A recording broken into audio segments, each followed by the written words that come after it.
Hey gang, Jesse over here at EC Auto Repair. February the 20th, it's 70 something degrees here in southwest Oklahoma. Like, it's abnormally warm.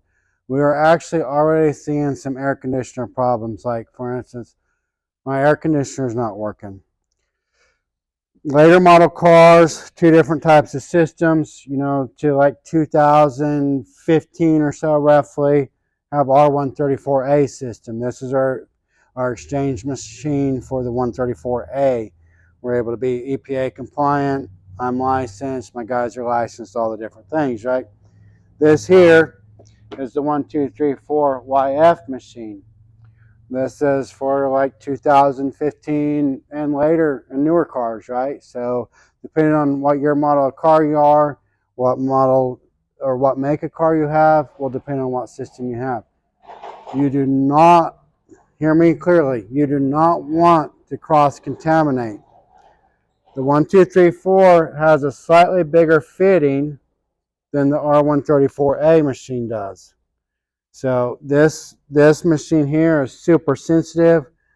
I believe I paid around $17,000 or something for this machine so we could actually service your air conditioner system properly and correctly.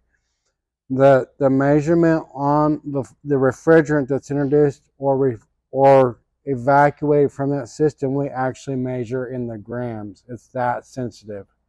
It's also going to calculate the oil. But one of the things that this machine detects is it will detect if there is something else in the system that's not supposed to be in it. Like, for instance, if somebody tried to buy an adapter that they bought from some knockoff company and they tried to throw a little R134A in, this machine will freak out. It'll tell us that the refrigerant's contaminated. That creates a whole disaster and fiasco on our end on how to deal with that. So, that being said, it might seem like that it's expensive to come to a shop like mine that actually has the equipment to do the job and has people that are licensed to do the job to do it. But is it expensive, or is it that it just simply costs more than you're used to paying? The Freon, the 1234YF Freon, is pretty expensive. It's way more than the R134A.